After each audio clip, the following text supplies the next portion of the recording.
नमस्कार साथियों, हम चर्चा कर रहे हैं राम की शक्ति पूजा जो निराला की कालजयी रचना है उसकी मूल संवेदना को लेकर के। इस कविता में मूल उद्देश्य है सीता मुक्ति। सीता जिसे रावण अपहरण करके ले गया है तो उनकी मुक्ति कैसे हो, और इस मुक्ति के लिए ही पूरा राम रावण युद्ध हुआ। और राम रावण युद्ध का जो पहला ही दिन था, उससे पूर्व यद्यपि अन्य सेना के साथ जब युद्ध हुआ तो रावण पक्ष के अधिकांश योद्धा मारे गए, पर जिस दिन राम रावण का युद्ध पहले दिन प्रारंभ हुआ, पहले ही दिन राम को परास्त होना पड़ा। राम की कोई भी अस्त्र शस्त्र रावण के ऊपर अब प्रभाव नहीं कर पाए। और तब राम के मन में ये प्रश्न उठता है, ये मन में एक भाव आता है, जानकी हाय उद्धार प्रिया का हो न सका, कि मैं जिस लक्ष्य को लेकर के इस युद्ध को कर रहा हूँ, मुख्य उद्देश्य तो सीता की मुक्ति ही है। वे कोई राज्य के महत्वाकांक्षी नहीं है, उनको लंका नहीं चाहिए, लंका का राज्य नहीं चाहिए, उनको तो केवल अपनी पत्नी का उद्धार करना, पत्नी को रावण के चंगुल से बाहर निकालना है। और वही नहीं हो पाया तो राम के मन में एक विषाद की स्थिति आती है। और फिर वहीं सीता की स्मृति राम की विकलता को, निराशा को दूर करने में सहायक होती है। ऐसे क्षण अंधकार घन में जैसे विद्युत, जागी पृथ्वी तनया कुमारी का छवि अच्युत। जैसे गहन अंधकार हो और वहाँ एक बिजली की चमक आ जाए तो वो उस अंधकार को दूर कर देती है। ऐसे ही राम के मन में जो विषाद आ गया, जो व्याकुलता विकलता आ गई, तो वहीं वे विकलता पृथ्वी तनया सीता के विषय में कहा गया कि उनकी छवि जो है, जैसे ही राम के मन में जागृत होती है तो उनके मन में छाया जो विषाद है वे कहीं दूर हो जाता है। सीता की स्मृति राम में शंका अवसाद को दूर कर विश्व विजय के भाव को जागृत कर देती है। कहीं वो सोचते हैं कि आज मैं तो रावण को परास्त नहीं कर सकता। क्यों? क्योंकि नर और वानर का राक्षस के साथ युद्ध तो संभव है, पर नर वानर का महाशक्ति के साथ, दुर्गा के साथ युद्ध करना कैसे संभव है। परंतु सीता की स्मृति उनके भीतर फिर अवसाद को दूर करके युद्ध के लिए प्रेरणा का भाव जागृत करती है। सिहरा तन, क्षण भर भूला मन, लहरा समस्त, हर धनुर्भंग को पुनर्वार ज्यों उठा हस्त, फूटी स्मृति सीता ध्यान लीन राम के अधर, फिर विश्व विजय भावना हृदय में आई भर। तो राम सीता की जो स्मृति है वे राम के मन में एक आशा का संचार कर देती है, उनके मन में विश्व विजय की भावना को जागृत कर देती है। और सीता मुक्ति का जो लक्ष्य है वे राम में आत्मविश्वास भर देता है। और जैसे ही वे आत्मविश्वास मन में जागृत होता है तो जो मन क्लांत हो चुका था, थक चुका था, वह मन कोई और था और अब दूसरा ही मन हो जाता है। और तब निराला राम के मुख से क्या कहलवाते हैं, वह एक और मन रहा राम का जो न थका, जो नहीं जानता दैन्य, नहीं जानता विनय। दीनहीन होना ये मन नहीं जानता, वह निरंतर संघर्षरत रहा है, निरंतर विश्व विजयी रहा है, और इस तरह से रावण को भी वे परास्त करके रहेगा और सीता का उद्धार, सीता का मुक्ति करवा करके ही रहेगा। अब यहाँ जाम्बवान ने राम को एक सुझाव दिया था। जब राम ने कहा कि शक्ति उनके साथ, रावण के साथ है, रावण उनकी गोद में है और शक्ति उनकी रक्षा कर रही है, तो इसीलिए मेरे जो अस्त्र शस्त्र हैं जो अचूक है वे उनके ऊपर असर नहीं कर पा रहे। तब जाम्बवान ने उन्हें शक्ति की आराधना करने के लिए कहा और उन्हें कहा कि शक्ति की मौलिक कल्पना करो। अब निराला ने ये जो शक्ति की मौलिक कल्पना कही उससे क्या अभिप्राय है? शक्ति की मौलिक कल्पना क्यों कहा गया? रावण ने युद्ध से पूर्व शक्ति की आराधना की, शक्ति को आमंत्रित किया और शक्ति रावण के पक्ष में आई। और इसीलिए शक्ति जो है वो साधना के वशीभूत है। जो शक्ति की साधना करता है, शक्ति उसके पास जाती है। शक्ति फिर वो नैतिकता, धर्म, न्याय को नहीं देखती, वे साधना को देखती है। और रावण ने साधना की, रावण ने शक्ति को आमंत्रित किया और शक्ति आई। रावण वैसे क्या था? अधर्मरत। तो राम के मन में ये प्रश्न उठता है, शक्ति से ये शिकायत होती है कि रावण अधर्मरत भी अपना, मैं हुआ अपर, कि रावण तो पूरी तरह से अधर्म के मार्ग पर है, वे फिर भी शक्ति का अपना हो गया, शक्ति उसके पक्ष में आ गई और मैं अपर हो गया, मैं पराया हो गया। तो तब जामवन उन्हें कहते हैं कि साधना का उत्तर कठोर साधना से दो।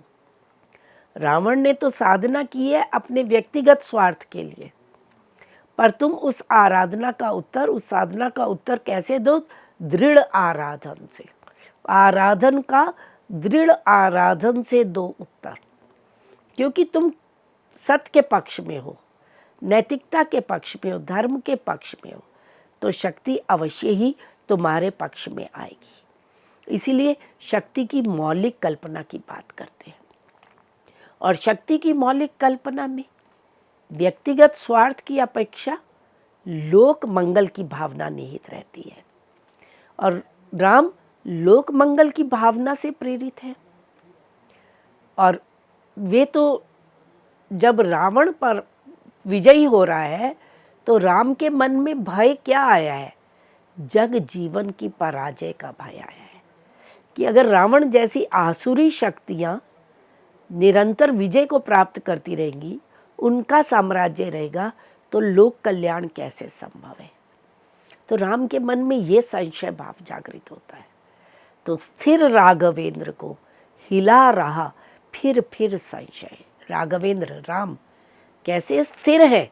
स्थिर होते हुए भी, दृढ़ होते हुए भी उनके मन में निरंतर संशय उठ रहा था। रह उठता जग जीवन में रावण जय भय। रावण की विजय का जो भय है वो उनके मन में बार बार उठता है कि इससे संसार का कितना अहित होगा। तो राम की जो आराधना है वो लोक मंगल के, जग के कल्याण के भाव से युक्त है। तो इसीलिए शक्ति कितनी भी अनैतिक शक्तियों के साथ हो, कितनी भी अत्याचारियों के साथ हो, फिर भी वे नैतिकता का ही साथ देती है। इसीलिए निराला कहते हैं, रावण अशुद्ध होकर भी कर सका त्रस्त, तो निश्चय तुम हो सिद्ध करोगे उसे ध्वस्त। शक्ति की करो मौलिक कल्पना, करो पूजन, छोड़ दो समर जब तक न सिद्धि हो रघुनंदन। जामवन के मुख से ये कथन कहलवाया है, ये संवाद कहलवाया है कि तब तक तुम युद्ध के लिए मत जाओ जब तक तुम्हें सिद्धि प्राप्त नहीं हो जाती। युद्ध के लिए अन्य सेना जाएगी, सुग्रीव है, नल है, नील है, लक्ष्मण है, हनुमान आदि जाएंगे, परंतु आप सिद्धि करो, शक्ति की आराधना करो, तो छोड़ दो समर जब तक न सिद्धि हो। क्योंकि शक्ति को अपने पक्ष में किए बिना अगर युद्ध में विजय प्राप्त नहीं हो सकती, तो पहला कार्य शक्ति की आराधना करने का होना चाहिए। वास्तव में निराला जिस शक्ति पूजा की बात कर रहे हैं, वह शक्ति कोई अलौकिक शक्ति नहीं है, कोई बाह्य तत्व नहीं है, अपितु व्यक्ति की जो अंतश चेतना है उसका ऊर्ध्वमुखी होना, ऊपर की ओर उठना ही शक्ति चेतना को जागृत करना है। शक्ति चेतना हमारे भीतर ही है। इसलिए राम के द्वारा जब शक्ति पूजा करवाई जाती है तो राम अपने शरीर के भीतर की षट चक्र साधना करते हैं। निराला स्वयं काफ़ी समय तक रामकृष्ण परमहंस के आश्रम में रहे और उन्होंने नव्य वेदांत का प्रभाव रहा है उनके ऊपर। तो किस तरह से कुंडली जागृत करके एक एक चक्र को पार करते हुए वे सहस्रार चक्र तक पहुंचती है, तो तब चेतना ऊर्ध्वमुखी हो जाती है, जो अंतश्चेतना ऊर्ध्वमुखी हो जाती है, तो तब आत्मविश्वास बढ़ता है, तब विजय की प्राप्ति होती है।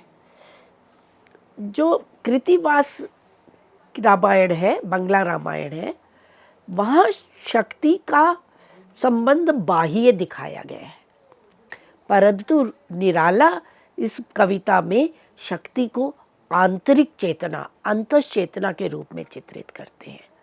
और यही शक्ति का अनैतिक व्यक्ति से संबंध बाह्य रहता है, और जो नैतिक है, जो धार्मिक व्यक्ति है, जो न्याय के पक्ष में है, उसके साथ उसका आंतरिक संबंध होता है, व्यक्तिगत संबंध हो जाता है। और ये बात निराला रावण और राम दोनों के संदर्भ में दिखाते हैं। पहले क्या दिखाया था कि देखा है महाशक्ति रावण को लिए अंक। राम ने युद्ध में देखा कि रावण जिस रथ पर सवार है, उस रथ पर महाशक्ति रावण को गोद में लिए हुए बैठी है। तो ये बाह्य संबंध है, महाशक्ति रावण को गोद में लिए हुए हैं, क्योंकि वो संबंध किससे? अनैतिक व्यक्ति से। और जब राम आराधना करते हैं, जब वे आत्मसमर्पण के लिए तत्पर हो जाते हैं, अपनी आंख तक निकाल करके देने के लिए तत्पर हो जाते हैं, तो तब शक्ति का राम के साथ आंतरिक संबंध हो जाता है। जैसे ही राम उद्यत होते हैं अपना अस्त्र लेकर अपनी दाहिनी आंख के पास, तभी शक्ति आकर के उनका हाथ पकड़ लेती है और क्या कहती है?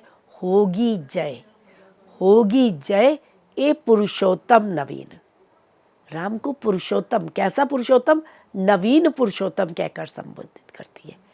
कह माँ शक्ति राम के वदन में हुई लीन। रावण को वो गोद में लिए हुए है, पर यहाँ राम महाशक्ति राम के शरीर में ही लीन हो जाती है। तो शक्ति का राम के साथ संबंध कैसा रहा? आंतरिक संबंध रहा। तो वो महाशक्ति और राम दोनों में अभेद हो जाता है, दोनों में एकता की स्थिति हो जाती है। ये इस कविता की मूल संवेदना है, केंद्रीय स्वर है कि जहाँ न्याय है, जहाँ धर्म है, जहाँ नैतिकता है, शक्ति उसके पक्ष में है। जहाँ अन्याय है, अधर्म है, असत्य है, वे कुछ समय तक तो विजयी हो सकता है, पर अंत में उसे पराजित होना ही पड़ता है। अब इस कविता को निराला जी ने एक कविता के रूप में ही प्रस्तुत नहीं किया, उसमें नाटकीयता का गुण भी है, नाटकीयता से भी युक्त भी है। कविता में एक उत्कृष्ट नाटकीयता दिखाई देती है, कथानक के स्तर पर भी, भाव के स्तर पर भी, चरित्रों के स्तर पर भी। कथानक के स्तर पर बात करें तो एक और प्रकाश है और दूसरी ओर अंधकार है, जो जय और पराजय का सूचक है। इसी तरह से आशा और निराशा का द्वंद्व प्रारंभ से अंत तक दिखाई देता है। कविता का प्रारंभ ही रवि हुआ अस्त, ज्योति पत्र पर लिखा गया राम रावण का अपराजय समर से होता है। फिर है अबा निशा गगन उगलता अंधकार, और इतना अंधकार, नैशा अंधकार है, और उसके बीच में एक जलती मशाल दिखाई देती है, उसके बीच में एक प्रभात की किरण फूटती हुई दिखाई देती है। तो इस तरह से प्रकाश और अंधकार का, आशा और निराशा का द्वंद्व कविता के प्रारंभ से लेकर अंत तक दिखाई देता है। भाव के स्तर पर पूरी कविता परस्पर विरोधी भावों के उत्थान पतन पर आधारित रहती है। संवादों के स्तर पर भी, यद्यपि कविता में संवाद नहीं होते हैं, नाटक में संवाद होते हैं, पर निराला ने नवीन प्रयोग किया है शिल्प के स्तर पर, तो यहाँ संवाद भी दिखाए हैं। तो संवादों के स्तर पर भी नाटक किया जाता है। जामवान और राम का संवाद, विभीषण और राम का संवाद, शिव और शक्ति का संवाद, माता अंजना और हनुमान का संवाद, दुर्गा और राम का संवाद, तो इन सभी स्तरों में हमें नाटकीयता भी दिखाई देती है और चरित्रों का उद्घाटन भी होता है। अब हम बात करें राम की शक्ति पूजा में चारित्रिक औदात्य को लेकर के। यद्यपि कविता में अनेक पात्र हैं, प्रत्यक्ष रूप से 3 ही पात्र दिखाते हैं, एक राम, एक जाम्बवान और एक विभीषण और हनुमान, 4 पात्र हैं। सीता केंद्र में है पर अप्रत्यक्ष रूप से रहती है। सीता मुक्ति मुख्य केंद्र में है। सीता की स्मृति दिखाई गई है पर उनका चरित्र वहाँ पर नहीं दिखाया गया। इसी तरह से शिव और शक्ति का संवाद है पर वे भी अप्रत्यक्ष रूप से है। जहाँ तक अब राम के चरित्र की बात करें, राम नायक के रूप में आते हैं। वाल्मीकि के राम मर्यादा पुरुषोत्तम है, एक असाधारण पुरुष है। तुलसी के राम भगवान है, राम विष्णु के अवतार के रूप में है। पर निराला राम को एक सामान्य युद्ध वीर के रूप में चित्रित करते हैं। उत्साह से युक्त है, हार नहीं मानने वाले हैं, आत्मविश्वास से युक्त है और मानवीय गुण दोषों से युक्त है। जो मनुष्य में गुण और दोष कमजोरियां होती हैं वे राम में भी दिखाते हैं, पर मर्यादा युक्त दिखाया गया है। आशा निराशा, जय पराजय, अवसाद संशय, इन सब विरोधी भावों से युक्त राम को दिखाया गया। यद्यपि राम स्थिर है परंतु उनके मन में बार बार संशय भी उठता है। यद्यपि राम विश्व विजयी हैं पर उनके मन में रावण की विजय का भय भी जागृत होता है। स्थिर राग वेद्र को हिला रहा फिर संशय, रह रह उठता जग जीवन में रावण जय भय। रावण विजय न हो जाए ये भय, ये संशय उनके मन में रहा। और एक भी अयुत लक्ष्य में रहा जो दुराक्रांत, कल लड़ने को हो रहा विकल वह बार बार। असमर्थ मानता मन उद्यत हो हार हार। तो ये मानवीय गुण दोषों से युक्त, आशा निराशा से युक्त, भय से युक्त, संशय से युक्त राम को चित्रित करते हैं। और राम को आजीवन संघर्षरत दिखाया है कविता में। एक ओर वे संघर्ष कर रहे हैं, वहीं दूसरी ओर उनके भीतर साहस भी है, दृढ़ निश्चय भी है, निष्ठा संपन्न है, साधना परायण है। जब वे शक्ति की आराधना करने का प्रारंभ करते हैं तो एक दृढ़ निश्चय उनकी साधना में दिखाई देता है। पूरी निष्ठा के साथ, पूरी लगन के साथ वे 5 दिवस लगातार एक एक चक्र की साधना करते हुए अपनी अंतश्चेतना को ऊर्ध्वमुखी बनाते हैं। निराला कहते हैं, क्रम क्रम से हुए पार राम के 5 दिवस, चक्र से चक्र मन चढ़ता गया ऊर्ध्व निरलस। निरलस आलस से रहित होकर के निरंतर वो साहस से, दृढ़ निश्चय शक्ति से आगे बढ़ते रहे। और राम को सर्व समर्पण भाव से, आत्म बलिदान की भावना से युक्त दिखाया गया है। ले अस्त्र वाम कर दक्षिण लोचन, ले अर्पित करने को उद्यत हो गए सुबुध। जिस क्षण बंध गया वेदने को दृढ़ निश्चय, कांपा ब्रह्मांड हुआ देवी का त्वरित हृदय। राम की दृढ़ निश्चय शक्ति है। नील कमल अगर लुप्त हो गया है तो वे अपनी दाईं आंख को अर्पित करने के लिए, आत्म बलिदान करने के लिए तत्पर हो जाते हैं और जिससे पूरा ब्रह्मांड कांप जाता है और देवी तत्काल उसी क्षण त्वरित शीघ्र ही वहाँ पर प्रकट होती है। तो ये राम के चरित्र की उदात्तता को निराला प्रस्तुत करते हैं। इसी तरह से हनुमान का चरित्र, उसके चरित्र को लेकर के भी निराला जी ने एक मौलिक उद्भावना की है। राम भक्त हैं हनुमान जी, ये बात वाल्मीकि रामायण से भी सिद्ध होती है, सभी रामायणों से सिद्ध होती है। राम जो आदेश देते हैं हनुमान जी उसका पालन करते हैं। राम की आज्ञा होते ही वे संजीवनी पर्वत लेने चल पड़ते हैं, पूरा पर्वत ही उठा लाते हैं। परंतु निराला ने यहाँ पर राम भक्त होने के साथ साथ हनुमान जी को स्वतः प्रेरणा के भाव से युक्त चित्रित किया है। यहाँ एक भिन्न प्रसंग आता है, यद्यपि उसका भी पौराणिक आधार है, परंतु हनुमान जी के चरित्र की उदात्तता को बताने के लिए वे प्रसंग है कि जब राम को निराश देखते हैं हनुमान जी, उनके चरणों में बैठे हुए हैं और राम जी को सीता की स्मृति आती है और अपने आप को परास्त अनुभव करते हैं, तो उनकी आंखें छल छला आती हैं, उनकी आंखों से आंसू की 2 बूंद चरणों में गिरते हैं और हनुमान जी का मन विह्वल हो उठता है। और हनुमान जी तो अतुलित बलधाम है, बाल्यकाल में ही उन्होंने सूर्य को निगल लिया था, तो वे ऊर्ध्वमुखी होकर के आकाश को, महाआकाश को निगलने के लिए तत्पर हो जाते हैं। ये प्रसंग निराला जी इस कविता में देते हैं। और तब शिव शक्ति से कहते हैं कि हनुमान आकाश निगलने के लिए आ रहे हैं, पर शक्ति को कहते हैं कि तुम इनका सामना नहीं कर सकती हो, इससे युद्ध नहीं कर सकती हो, तुम्हें इन्हें बौद्धिक ढंग से समझाना होगा।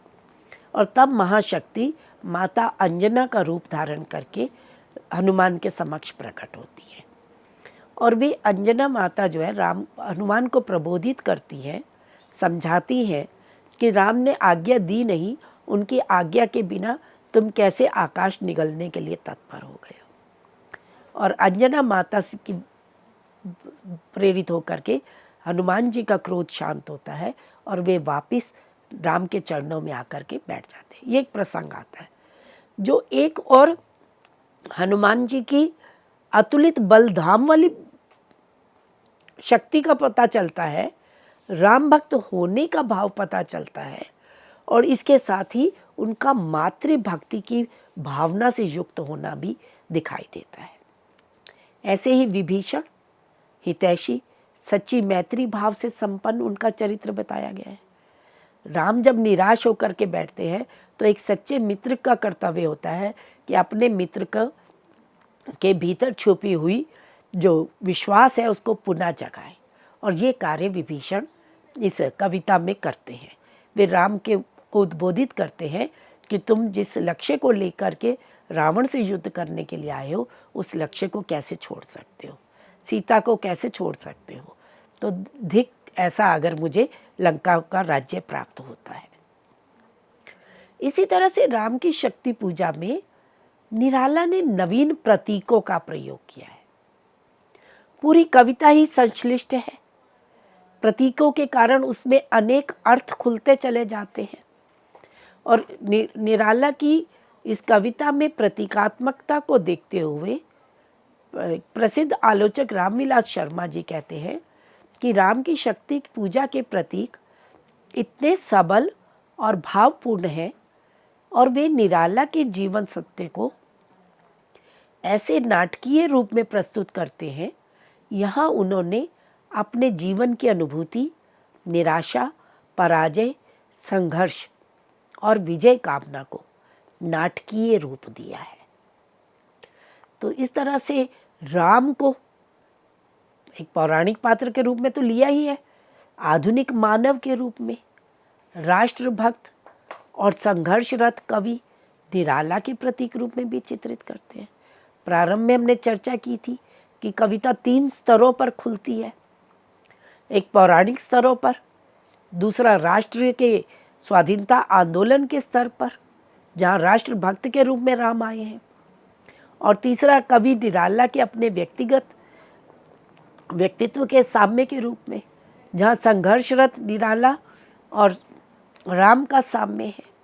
तो इस तरह से राम आधुनिक मानव के रूप में, राष्ट्रभक्त के रूप में और संघर्षरत कवि निराला के प्रतीक रूप में है, और रावण साम्राज्यवादी शक्ति, अत्याचारी, निरंकुश, अहंकारी शासक वर्ग का प्रतीक है, विदेशी शासकों का, ब्रिटिश शासक का प्रतीक है। सीता नारी मुक्ति, स्वतंत्रता, राष्ट्र अस्मिता की प्रतीक है, क्योंकि स्वाधीनता आंदोलन में राष्ट्र की अस्मिता खतरे में थी और इसके लिए सीता मुक्ति जैसे है, ऐसे ही स्वाधीनता, मातृभूमि की मुक्ति, ये मुख्य लक्ष्य था स्वाधीनता आंदोलन में। तो सीता राष्ट्र अस्मिता की प्रतीक आई है। और दुर्गा का जो सिंह है वे लोक रक्षण का प्रतीक बन करके आया है। रवि का अस्त होना नैशांधकार, निराशा, जीवन की हताशा, पराधीनता के प्रतीक है। और इसी तरह से जलती मशाल, प्रथम किरण का फूटना, आशा, पराधीनता से मुक्ति का प्रतीक है। इसी के साथ निराला ने इस कविता में विराट बिंबों की विशिष्ट योजना की है। युद्ध, समुद्र, अंधकार, पर्वत के विराट बिंब प्रस्तुत किए और इनके बिंबों में एक भव्यता, उदात्तता और चित्रात्मकता दिखाई देती है। बिंब विधान के कारण ही कविता में महाकाव्यात्मक उदात्तता आ गई है। जैसे युद्ध से लौटते हुए राम का बिंब, लघु का विराट में रूपांतरण है। दृग जटा मुकुट हो विपर्यस्त, प्रतिलठ से खुल, फैला पृष्ठ पर, बाहुओं पर, वक्ष पर विपुल, उतरा ज्यो दुर्गम पर्वत पर नैशा अंधकार। इसी तरह से युद्ध में प्राकृतिक शक्तियों का, उनकी भूमिका का एक विराट बिंब प्रस्तुत करते हैं। पूरी छायावादी कविता में प्रकृति महत्वपूर्ण रही है। सभी कवियों ने प्रकृति का मानवीकरण भी किया है। निराला भी इस कविता में प्राकृतिक शक्तियों की एक पूरा विराट बिंब प्रस्तुत करते हैं। है अमानिशा, उगलता गगन घन अंधकार, खो रहा दिशा का ज्ञान, स्तब्ध है पवनचार, अप्रतिहत गरज रहा पीछे, अम्बुधि विशाल, भूधर ज्यो ध्यान मग्न, केवल जलती मशाल। छायावादी शैली के अनुरूप निराला कोमल और सुकुमार बिंबों का भी बिंब भी प्रस्तुत करते हैं। सीता की स्मृति जब आती है, प्रथम मिलन का जब प्रसंग आता है, नयनों का नयनों से गोपन प्रिय संभाषण, पलकों का नव पलकों पर प्रथमोत्थान पतन, एक सुकुमार बिंब है, कोमल बिंब है। कविता की भाषा की बात करें तो भाषिक उदात्तता की दृष्टि से भी यह कविता अनुपम है। भाषा की दृष्टि से भी निराला ने नूतन प्रयोग किए हैं। दीर्घ समासांत पदावली का प्रयोग किया है। भाषा कथ्य के अनुरूप संस्कृत निष्ठ है। भाषा अत्यंत प्रौढ़, परिमार्जित, सुसंस्कृत है। विषय के अनुरूप ही निराला ने ओज गुण का प्रयोग किया है। गौड़ी रीति से युक्त है। पूरे जो प्रारंभ के 18 पंक्तियां हैं उनको पढ़कर तो कह ही नहीं सकते कि ये हिंदी की रचना है, खड़ी बोली की रचना है। पूर्णतः यह संस्कृत निष्ठ है हमें, और बाण भट्ट की कादम्बरी की याद दिला देती है। उसी तरह से पूरा समासांत पदावली का प्रयोग किया गया है। और निराला ने राम की शक्ति पूजा में अलंकारों का भी एक सहज स्वाभाविक प्रयोग किया है। उपमा हो, उत्प्रेक्षा हो, व्यतिरेक आदि अलंकार हो। सांग रूपक के माध्यम से तो उन्होंने पूरा दुर्गा का एक चित्र प्रस्तुत कर दिया है और महाशक्ति को प्रकृति के बीच में देखा है। प्रकृति का ही पार्वती की सजीव कल्पना करती है। सांग रूपक के माध्यम से निराला ने दशभुजा धारिणी, सिंह वाहिनी, दुर्गा पार्वती की सजीव कल्पना की है, जो कवि की नूतन कला विधायिनी प्रतिभा का द्योतक है। और इस तरह से हम देखते हैं कि निराला ने राम की शक्ति पूजा में नूतन प्रयोग कथ्य के स्तर पर, शिल्प के स्तर पर करके इस रचना को कालजयी रचना बना दिया है। और ये रचना आज भी उतनी ही प्रासंगिक है और आज भी समालोचकों के बीच में पर्याप्त चर्चित रहती है। तो इस कृति की आज आपने समीक्षा की। आज इस विषय को यही समाप्त करते हैं। धन्यवाद।